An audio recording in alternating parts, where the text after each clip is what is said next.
Today, I'm with Garret. Is the one of the co-founder of Guru's Game. Yes. Garret, can you give us a little story about how the game come about, how the business come about, and I don't know, just tell your story. Yeah, so I have always loved games growing up. My family would play games every Sunday. We'd break out our board games and our card games. And that was just a core memory I had growing up was every Sunday we would break out games, we would play games. And so on my way home from work one time, I was actually thinking about Grandpa Beck's games. They were kind of the inspiration for Guru Grandpa games. Beck, Grandpa Beck, one of the shout out to finest them. man. And I was driving home and I was like, man, I would love to become a Grandpa Beck of card games, like maybe Grandpa Beck the second. But that night I started ideating different ideas for card games. And that's when I came up with the idea for this first card game, Jack Be Thimble. It's actually a adaptation of a game that we played growing up. So it was actually right in my wheelhouse. I already knew how the game worked, essentially, just made some modifications and improvement. And from there, it kind of went really fast. We were open and running. We had our first Kickstarter 3 months after the ideation of the business. And that was like 2 years ago, you say? What? How long ago was that? Yeah, so about 2 years ago, I think, yeah, is when the ideation started. And then we officially opened that October. So after the summer, we officially got our games to our house in October. And how was the Kickstarter? How did it go? It was good. I didn't do like any pre-launch prep, and that's a big cardinal sin in the board game, card game space on Kickstarter. If you don't do any pre-launch, typically your Kickstarters aren't very successful. We were still able to get funded. Our goal was set for 3,000. I think we did about 3,500. So we were still able to fund the first round of games. We were actually really stoked about it because we just wanted to go fast. And so it didn't matter to us if it went a lot over our Kickstarter goal. And then after the Kickstarter, you decided, what was your channel of sale? Did you, I know you had a website, but your most of your sale came from market, right? Is that correct? Yes, that's correct. So yeah, we started our Shopify page thinking that as soon as we launched that Shopify page, that sales would just come running in. This is no Mr. Beast. Not Mr. Beast. I mean, I don't have enough influence for that. So it was kind of discouraging, but we started markets right away, pretty much in the winter times, right before Christmas. We got our games a couple weeks before Christmas, did a few Christmas markets, and we did really well at those ones, thinking that's just how it's going to be every market that we go to. This is capitalism right there, man. Yeah, for real. And the weeks after Christmas, we still continue to do those markets. And we quickly realized that games are a gifting product more than it is just an all-year product.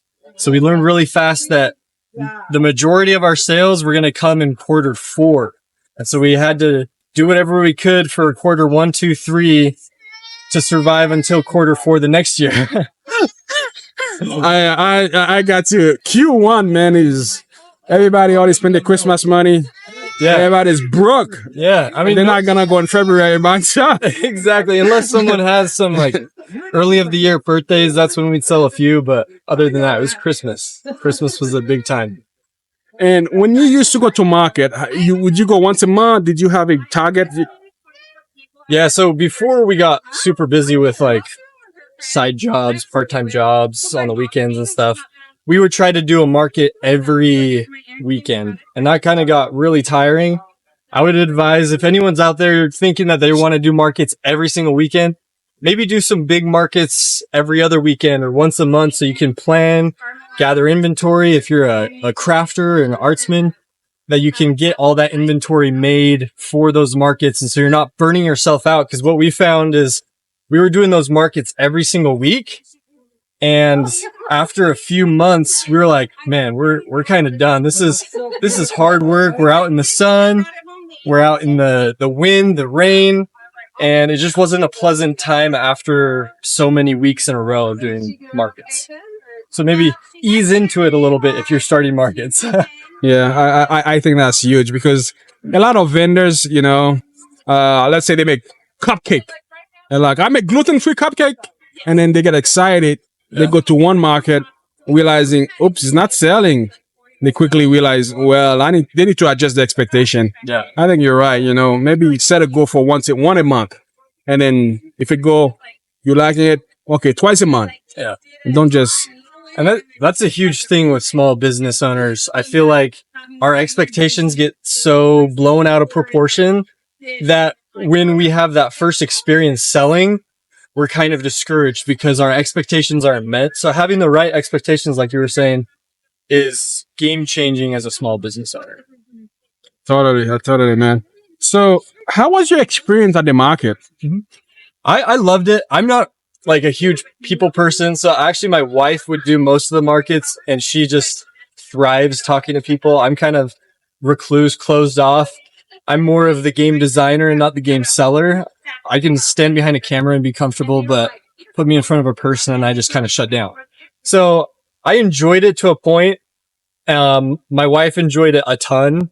And so, I mean, typically she'd do it and we kind of found that balance that way. I know some market when we go to, I run into you a few times. Sometimes I feel like, because it's a craft market, I was expecting to meet people like you that make their own stuff, that have their own idea, They would be, since I was in middle school, I've been designing this thing. Yeah. I feel like I run into a lot of people that were just getting stuff from Temu or Alibaba. I was like, what is this? And it's impossible to compete with those guys too. Like, I mean, they find a specific niche that people are all for. Like right now it's the 3D prints. Obviously that's not bought off of Temu, but that's just an example. That's just a popular thing that you see at markets that continually does well. And so these like Temu sellers or people that aren't making their own things, they're just importing it from places. We're doing I hope Mr. better. Trump fix that. Please.